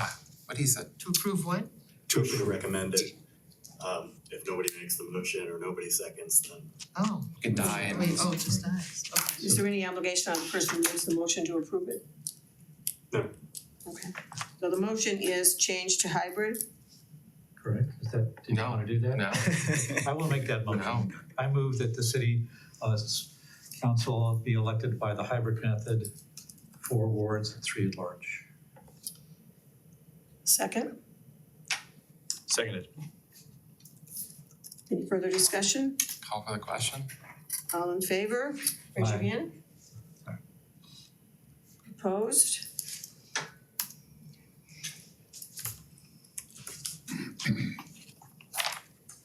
Okay. All right. So we are now on 7C. And it's almost 7:30. So Drew, you're up for your non-discrimination ordinance? If nobody minds, I spent the afternoon looking at what Kevin sent and interchanging with Lee kind of thing. So I took his option number 2, but I rewrote part of it, and I think it would just be easiest if I hand this out. It's only just the last sentence that he added to finding discrimination that I felt really needed a little bit of work because he wasn't cognizant in that right of the systemic inequity kind of thing. So it's basically discussed as before, which he seemed to approve. He just wanted to add a definition of discrimination, and I slightly revised his definition. And you'll- So in other words, the difference between the two is just an addition of one sentence at the end? Yes, he wanted to, well, he did take out the personnel, except on the, except policies and practices. He took out the word personnel before policies, and then he added practices because he wanted to make that more than just for city employees. This was for maybe prohibiting flavored vapes for minors and that sort of thing. So he took out the word personnel there, and then he wanted to add a definition of discrimination, and that's the last sentence. I don't know, Lee printed out his whole letter. If you want to look at the middle option he proposed, if you kind of skip down, it's on the second page. The last development kind of thing, so that will show what he took out and put in, and I just revised his discrimination definition. So if you're referring to what Lee printed out in the correspondence, it's the second page, the bottom paragraph. That will show you exactly what the changes he made, and then I just accepted all of those and revised his definition of discrimination.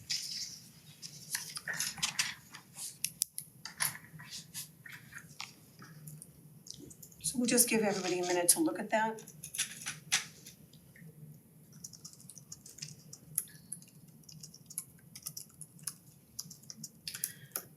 So Drew, thank you for putting this together and for making the modification. I think the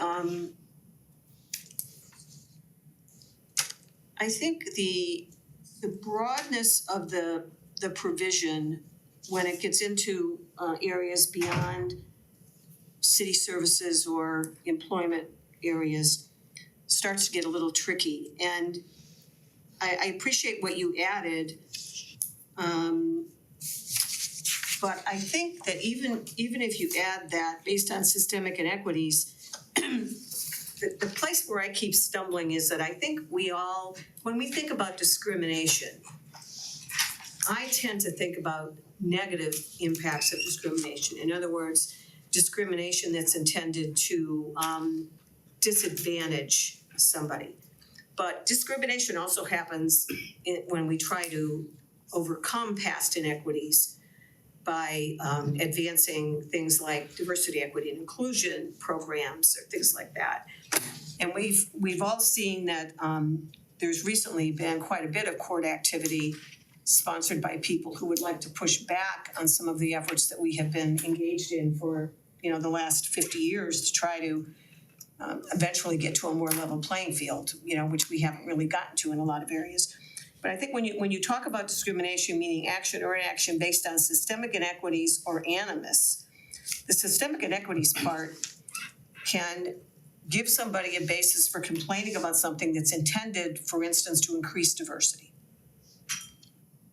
Because you're saying we want to increase diversity to try to overcome systemic inequities. So it's very tricky. It's very tricky in terms of whether it gives somebody a basis for complaining about something the city does. I would not see that. I think it's important though, because defining discrimination is just based on personal animus. Anybody who's worked in social justice realizes that completely ignores the systemic inequities, and it almost sort of like erases them from people's consciousness. It's so easy to say, I did not intend that personally. A building that is not wheelchair accessible was not personally designed to exclude an individual kind of thing. It was a systemic, failure of vision kind of stuff. So I really think the systemic part has to be in there, because otherwise we are defining discrimination down as just a personal thing. And that is one of the biggest issues that advocates for inclusion have to keep fighting against is, some of my best friends are gay, my husband is gay, that sort of a thing.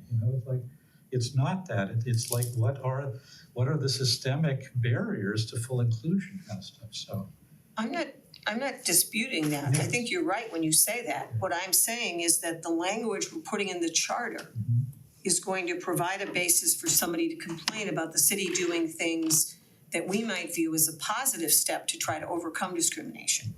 in that case, I'd be perfectly okay with just removing that last sentence totally, because it seemed Kevin felt the need to define it, and I wanted to make sure it included systemic inequity, but I'm happy to take that sentence out. I think the rest for me stands just fine with it gone. See, and I was thinking that the systemic, at very minimum, if you try to, let's say, correct racism, a white person can't say that it's a systemic inequality with the correction. It's an equality made, but the systemic is that this has been going on, it's part of the system or something like, to me, it's like the pushback suits might take some of the wind out of it. That's just something kind of like knee-jerk reaction. You mean keeping it or Keeping, or something around there. Right now, I'm just talking. I don't have a really strong clear view at the moment. And Stephanie, I apologize, I didn't get this together in time to send out via email or anything like that. Yeah, I was looking at what Kevin sent earlier, but I'm just listening. The language of systemic inequities rather than systemic inequalities might provide some insulation against those lawsuits. Because inequity is equality of outcome, right? Or like equity refers to the quality of outcome rather than like opportunity, right? So I feel like if someone was trying to file an anti-DEI lawsuit, it would be on the basis of systemic inequality. Whereas this is systemic inequity. Is that distinction clear? Inequality versus inequity. It's not clear to me. So like, So if Graham has a quarter and you have a penny and I have 20 cents to distribute, equality would be Graham gets a penny, gets a dime and you get a dime. You now have 11 cents, Graham has 35 cents. That's not equity. That was equality. You were treated Okay. equally, but the outcome is not equitable. But I'm not clear that why that would beat a DEI, an anti-DEI lawsuit. No, it might prevent though, is what you're saying, right? Have I heard you right? I just feel like the DEI lawsuit would be based around an inequality of opportunity, right? Whereas this refers to inequity, all right? So like the outcome. Well, the anti-DEI people would like equality versus equity, right? Right. Okay. Chair, is it possible for me to ask a question of our council? What in this statement is different from the regular EEOC laws that we have to be careful of and put into this charter? Right. What in here would give added protection, added weight to someone suing? You know, I haven't gone through this closely since we just got this from Kevin. Actually, I'll defer to Kevin on this issue altogether. He's giving me some good input so far. If you have any more questions, I can send them to him. What was your question? There's a lot in here, and I'm not a lawyer. I come from a family of lawyers. And one of the things they impressed on me is parsimony. Yeah. And this is not parsimonious. This is a whole lot of stuff. And I'm just wondering what gains to trade from having everything in here? So one, I think that I'd make a couple of comments on that, and we certainly can get further input from Kevin, but one of the points that Kevin made is that it is more typical for, first of all, that in his research, where he looked at cities to see who has adopted non-discrimination provisions in their charters, not like ordinances, but charters. It's not that common for it to be in the charter. But if it is in the charter, it tends to be limited to two spheres. One is employment and the other one is public accommodation. And I suspect that the reason for that is that it's easier to have a handle on what the city does or doesn't do in those two arenas. So the draft that we're looking at does cover equal access to city services, what I would call public accommodations, or equal opportunity in employment or promotion. But it goes beyond that, and it says further, no act, policy, or practice of the city will discriminate or have the effect of discrimination on the basis of a number of different characteristics.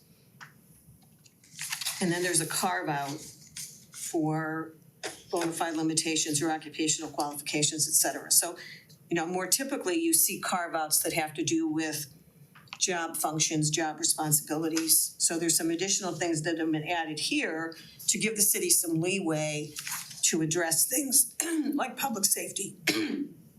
So one of Kevin's examples is if you wanted to have a curfew for minors. somebody could say, well, that's discrimination based on age, so that's not appropriate. So the additional language here is intended to give the city some running room to adopt practices that, yes, arguably they do discriminate based on age, but they're done for a public safety reason. So yeah, it does get complicated. It gets complicated. And Kevin discussed in his email, scenarios that he thought of in which somebody might make a claim based on an alleged violation of it.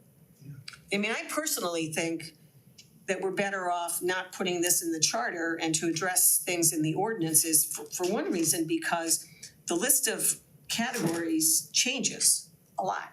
You know, our ideas about what needs to be done to provide for a more inclusive society change yearly. You know, a few years ago, people didn't focus so much on gender identity or gender expression, and now people do, and they think it's very important. Genetic information discrimination is another thing that hasn't really gotten a lot of press, but you could see how it could. But, I worry about the charter, using the charter for this purpose because it's rigid.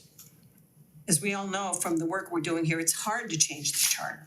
It's a lot easier to change ordinances to try to adapt to changing conditions, but go ahead, Jonathan. Oh, it's just in that vein, because the listing out of all the different groups, categories, groups, it just it concerns me because like looking through his list, there's a bunch of people missing from a bunch of these probably because they haven't been amended in years.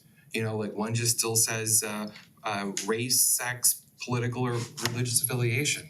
You mean in the samples? In the samples, yeah, and like you can see it over and over, and I know I pay attention to certain parts of it because they affect me, so you notice when you're left out. Right. And I was wondering if it said, like the first sentence where it talks about, equal opportunity employment or promotion, and then just went to of any classification protected by applicable federal, state, or local law. And then that would leave it to the laws to say who is or isn't, because like right now, I believe sexual orientation we're covered federally on employment, but locally not in housing, and then you have identities at all these different levels have different rights. So it just seems like if you said federal, state, local, or if we have an anti-discrimination, it's based on sexual orientation, right? We have a code. Or is it just in the at the city? In Cleveland Heights? Yeah, I thought there was an ordinance. There was an ordinance that you can't, one ordinance was about partners' rights, right? Partners' rights to That was, I think, that was a long time ago. long time ago, but that's the only ordinance. I mean, that was a big deal. But the city has No, but I thought there was just a non-discrimination ordinance that was passed not too long ago. by the county. Oh, is it the county? Well, there was one passed by the county Okay. that got a lot of attention, and that was an Gotcha. ordinance. But I mean, so the problem is just I like it, and when you call it out, you could leave someone out, and at the same time, if we just defer to local ordinances or whatnot, that changes at people's will. Hopefully not a lot, but you do lose the ability that this could supersede, like let's say Cleveland Heights tomorrow decides to hate all castes, If this were in there, then you might get a conflict between the charter and an ordinance. But if it's not in there, then the ordinance changes and we're good at just, it's so difficult with the groups, I find. I like the protection, I like the declaration, and at the same time, we're gonna leave someone out. Yeah. I don't know how to deal with I'm very distressed that people who practice on OnlyFans are not in. Say they what? Who are on OnlyFans are not in here. Yeah. If you're not on the right website, if you're not a member of this, if you're not what's the next, like you said, genetic information, who's all that coming? I'd be interested in Roland elaborating a little bit more about, I think you said Parsimony. parsimony, right? Could you elaborate or maybe just give your sense of if this is if this is it's so wide that you could drive anything through it and that's not a good thing. I mean, I'm Sure. changing your words, I know. No, it's okay. There are applicable federal, state, and local laws to cover much of this. I'm saying what is not covered by those laws that we should pay attention to. So, I gotcha. It's a good question. I'm curious.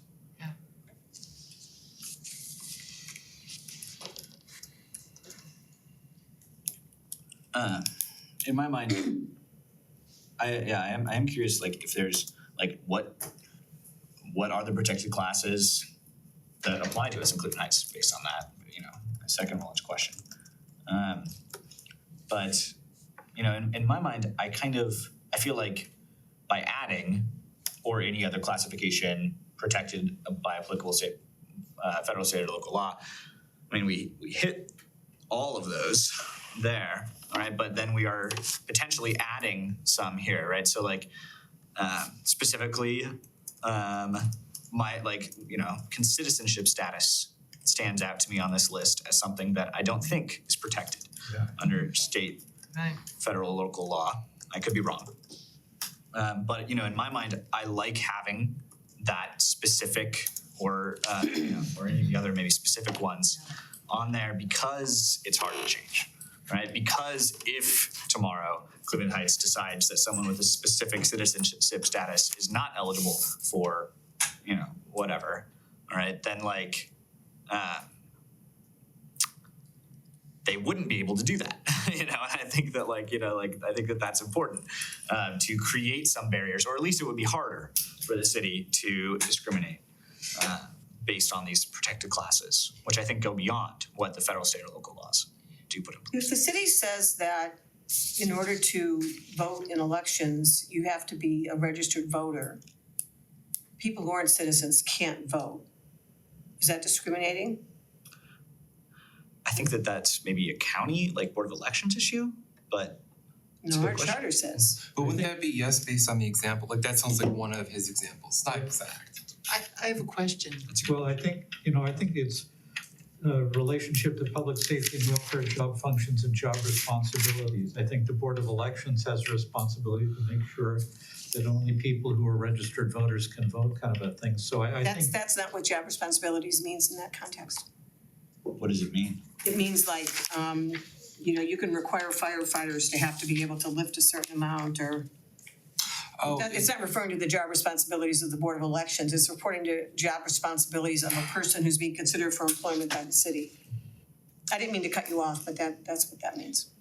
I have a question that's it sort of is on the complete opposite side of this. So I'm thinking of the kid that killed all the students in Connecticut. He was mentally ill. I don't know if he was certified mentally ill before the shooting, but I think he was.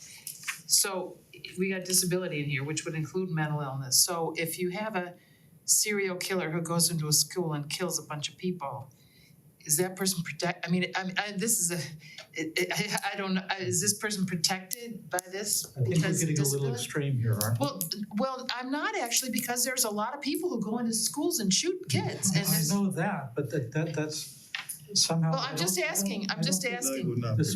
Discriminating against mass murder is not really a problem that we're trying to solve. Well, I'm just asking if that person would be protected. I'm not. He would not be protected. Pardon me? He would not be protected. He would not be protected, okay. But this isn't about part of this isn't about protection. Part of this is just like the first part is just equal access to city services, opportunity So employment. let's take that.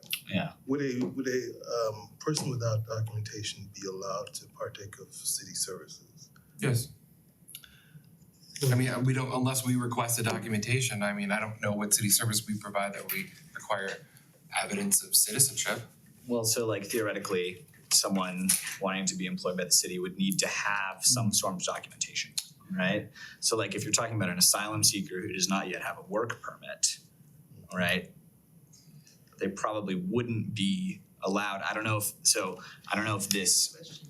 this language would say that we would have to employ someone without a work permit. Well, but isn't the work permit then by someone else and we're conflicting with them now? I think the That's against federal law That's would probably federal. supersede that. Right. Yeah, federal law. Okay. Right. Is that, I mean, I guess that That's just why kind of, it's kind of meaningless. it doesn't need to be put in Yeah. place there, right?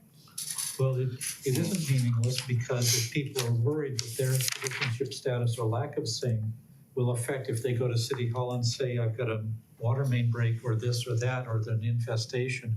This is an issue we've faced in other cities as well, where people were afraid to come for services because if their citizenship was in question, they were terrified. They were not accessing city services because they were afraid that their lack of papers would be used against them. So to establish that, so it took us a while to put it out to the whole community saying, you will not be asked about your citizenship status if you come to city to request some sort of health or that sort of service kind of thing. So again, this is stating that rather than having people wonder and not accessing city services because they're afraid.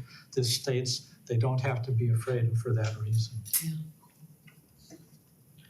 So if I can restate what you're saying, Roland, you're saying that there are certain specific things that would be governed by federal law. There's no question about that. On the other hand, if I'm understanding what Drew is saying, he's saying some things are just as simple as I need help, but if I'm not, if I don't belong here, quote unquote, do I have the right to go there and ask for them to do what they promise they're gonna do for me because I'm a renter here in this building? And I would say if the city wants to extend that to someone, a document person, that's fine. By ordinance or you're saying not as part of the charter, or it belongs in the charter if that's what they decide they wanna do? I think that the charter should be as parsimonious as possible, but I would not go to the mat to say it shouldn't be in the charter, the charter. And you could also do administrative things that have nothing to do with the law. Like, okay, asking about the citizenship, cool. I mean, administratively, you can do it without ever touching the law until But if I might say that, but that depends on the mayor, right? I mean, that depends who's the head of administration. Yeah. You elect somebody who isn't as broad-minded, then you're not gonna have the same response. And also, I'm just speaking, if I were that person who wasn't sure of my status, I wouldn't go to the mayor and ask, So it would just, Also provides guidance for the city workers who might be dealing with that individual and say, if I help them with access to services, I will not be, held accountable because I'm simply following the language of the charter that I will not discriminate based on citizenship status. So that offers protection on the administrative side as well, that they are not exposing themselves. See, does it though? And the reason I question that is, for instance, one is the charter isn't gonna protect somebody from ICE if anyone in the building calls them. And two, they're still being deported. Somebody's gonna go, wow, you really should have read the charter. They'll be like, okay, nothing would have happened and that person's still deported. Like, how's the charter gonna help? How does the Bill of Rights help company? I mean, you put it there and then you start to implement it as cases come up, whether by ordinance or by law or by, lawsuits or this or that sort of thing. It's a process. But again, I think that like the preamble we're making that as aspirational as possible. I think the non-discrimination needs to be as aspirational kind of thing. There's nothing else in the charter has enforcement principles, the age requirement, the residency requirement. We're not worried about how are we going to enforce that? Are we putting in language kind of thing? I don't think enforcement comes into this as well. I think this is like a statement of, the aspirational part of it. And I don't think aspirations need to be parsimonious. I think aspirations need to be sincere, and they need to be, at least for Cleveland Heights, all are welcome. It needs to be inclusive. And I don't want to say, okay, we'll take this group out. We'll say, let's kick those off the bus, kind of a thing. So Drew, I make 2 points on that. First of all, that when we're talking about enforcement in this context, it's not the city enforcing it, it's other people complaining and being able to enforce a claim against the city. Secondly, if you want it to be aspirational, the drafting needs to change, because the way it's written right now, it's not aspirational. So if you said, you know, the city of Cleveland Heights would like to promote, you know, non-discrimination and all these things, and we strive to achieve these goals. That's aspirational. But that's not the way this is written. So it's a choice. I mean, that's one of the other points Kevin made, that you could draft something that is aspirational, or you could draft something that is intended to be enforceable. And what this draft does is goes the enforceable route. We could make it aspirational, more like the preamble. It's just a slightly different approach. So my in this arena right now, and again, the point being things change, but right now, my concern would be that undocumented people feel safe in Cleveland Heights. And so one way to do that is, I think something that might be happening is that there's sort of this de facto thing that the Cleveland Heights police I think do not turn people over to ICE. But in other, which does happen in other communities. I mean, in some communities, ICE and the police work hand in hand, and they're constantly turning people over for deportation. So I guess my concern is that the undocumented community who might be in Cleveland Heights feel safe. Is that, does that amount, I mean, that's a clear and present danger, right, that this is trying to address. I think the city took some action on that though. Do you know, Leah, is that an ordinance or a resolution, or? I thought there was something officially done by the city. You know, I don't know that they did it, ended up doing it, I think they considered it. Just like they considered it a ceasefire. Doesn't mean they did it. I'm not wed to aspirational. I mean, if it makes the pill easier for people to swallow, to make it an aspiration, that's fine. I'd like to have it make a statement. I'd like to say all people are created equal, not like we wish all people were created equal kind of thing. I just, you know, it looks like this will have to be deferred to Saturday because we're almost at 8 o'clock. And I really would like to get it early on the agenda on Saturday, because to me, this is kind of, Yeah. you know, this is. Well, maybe though, we could discuss it with Kevin, and if we wanna take a more aspirational approach, he could suggest tweaking it in a way that would get us to that. I don't want, if people want a more I don't want a more aspirational. But if people insist on that, Oh, I see, then okay. we have to go that way. But what I'd like to know, and I guess I could take responsibility for finding out, is there currently any either law on the books or any practice or any de facto policy that in place currently that helps, that either specifically or aspirationally helps undocumented people feel safe and feel like they can come here and live their life.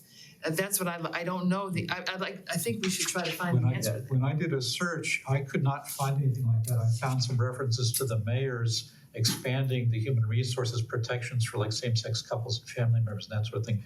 I found some references to previous things, but I found maybe Lee or Graham can find something more current. I couldn't. Yeah, so in 2017, there was a question of becoming a sanctuary city or not. And ultimately, due to fear of federal repercussions against funding, we decided to instead become a welcoming city. How many sanctuary Can I cities are there? ask a larger question? Mhm. So, no, sorry, go ahead. So, I mean, and that was basically just opposing the Muslim ban, is my understanding. I don't know that it did anything other than being just like a symbolic resolution, saying that we are a welcoming city and we think that the Muslim ban is, quote, unlawful and un-American. The sanctuary city, the difference is that would prohibit police officers from cooperating with ICE. Right? So that's like, the sanctuary city has that material. There are lots of sanctuary cities, There are. even though we're afraid of. Well, remember in law here. 2017, everybody was afraid of the wrath of T kind of a thing. So another aspect of sanctuary cities, at least where I was from, is that no city monies will be used to enforce, ICE or that sort of Would thing. this prevent that? It doesn't specify I don't- outside, but it does say they think won't, so. they won't take any action that will discriminate against them, I think, so. I think this does not have any impact on police cooperation with ICE, right? But I think, so I think it does accomplish what you were saying, is that undocumented folks would be welcome to come to Cleveland Heights to receive services. I don't think that, like, city services are not voting in elections, right? So I don't think it would give folks on people who aren't citizenship the ability to become a registered voter. But it doesn't, this doesn't just cover employment and city services. It go on to say discriminate or have the effect of discrimination on the basis of all these things. So that broadens it out. Yes, it does. And Jonathan, did you have something you wanted to add? Yeah, I'm asking if we can table this. It is 801. It's not just the 801, it's just we're in the weeds on only one group and there's a whole lot of other groups. Yeah. So it's like, this is larger than that, or are we now only talking about immigration stuff? Like, we just got in the weeds. For sure. So it just, and we're definitely not gonna make a decision tonight. Can I think I would like to, and I'm also curious how long the meeting on Saturday is gonna be. So, A week from Saturday. Right, not this Saturday. Oh, Saturday. Oh, So along those lines, I guess the question is, should we try to do some research on the stuff that I raised, or do we have enough, do we know? I've been doing research on sanctuary cities and stuff, so I feel comfortable to talk about that. So is there anything that currently exists to prevent the Cleveland Heights Police from contacting us? No. There's no, and Not to my knowledge. I can double check, and that may be just like a mayoral direction, right? I mean, it might not rise to the level of ordinance. It could just be internal policy.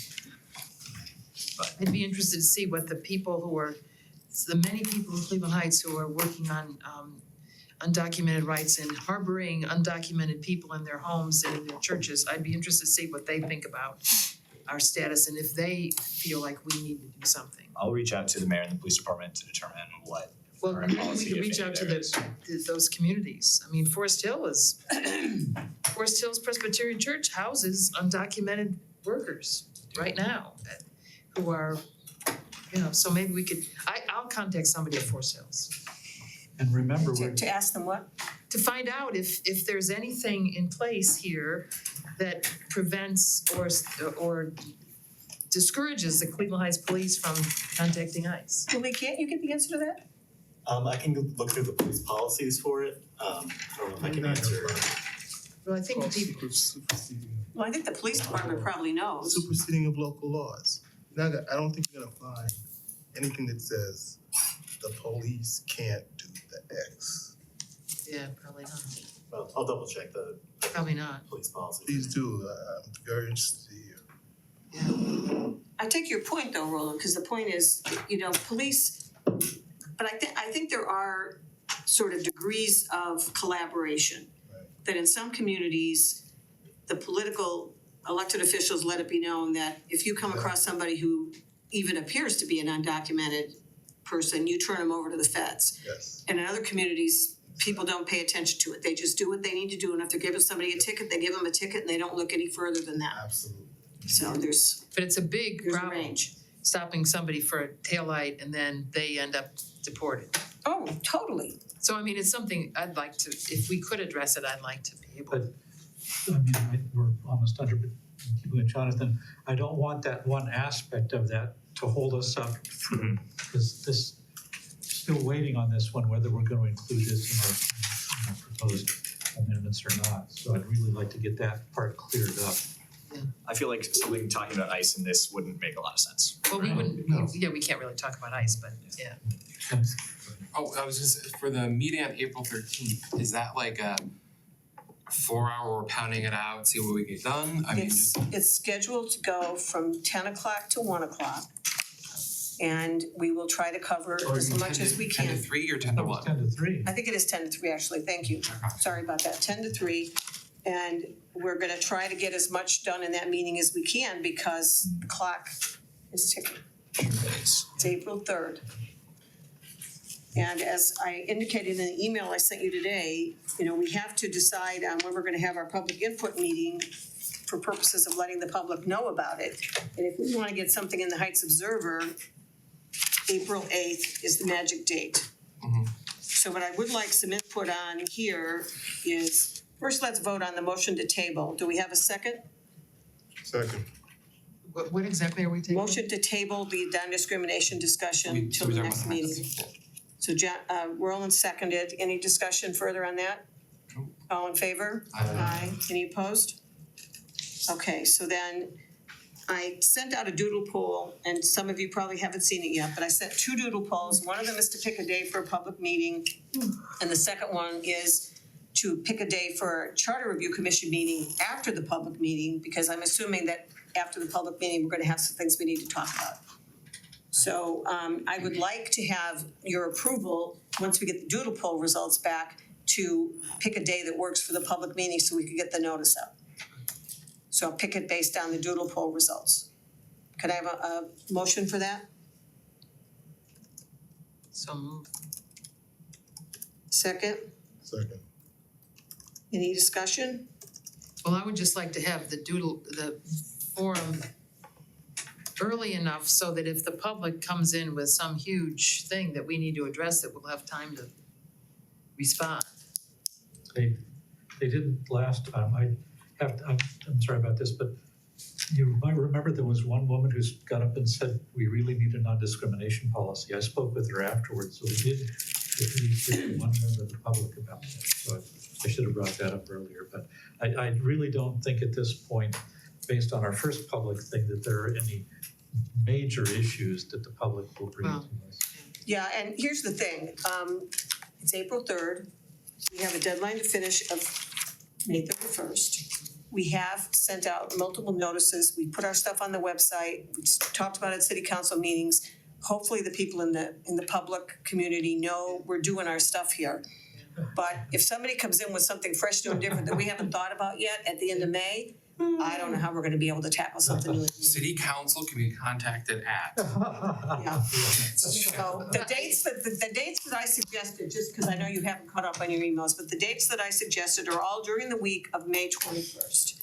So if you want to move that to an earlier date, stop and think for a second about all the work we have to do before Well, we have. my only caveat was that as early as possible would include like maybe early in that week, late. We want to get our finished product ready. At least it would have the appearance of us submitting our ideas and our plans to the public and being open. If not the actuality, which I agree isn't gonna happen, but again, in the interest of Well, appearances. I think one of the reasons that Linda staged this way is the first one was, what are your thoughts on this? The second one will be, here's what we crafted based on our best judgment and your responses kind of thing. We hope you approve. This is what's going forward. Just otherwise it's. Okay, all right, I get it. Anyway, I move the motion as Linda stated. I have no idea what you said at this point, so okay. Any further discussion? Is this just that we do the doodle poll?